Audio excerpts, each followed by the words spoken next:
আসসালামু আলাইকুম রহমতুল্লাহ। সম্মানিত ভিউয়ার্স, আরেকটি সঙ্গীত নিয়ে হাজির হয়েছি, আশা করি অবশ্যই শুনবেন। আল্লাহ তুমি অপরূপ, না জানি কত সুন্দর, তোমায় আমি সপেছি প্রাণ, সপেছি এই অন্তর।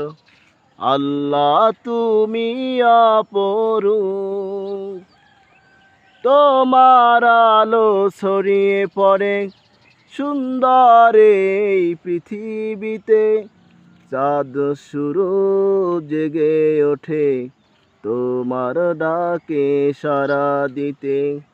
তুমি আছো বুকের গভীরে গহীন বেতর, আল্লাহ তুমি অপরূপ।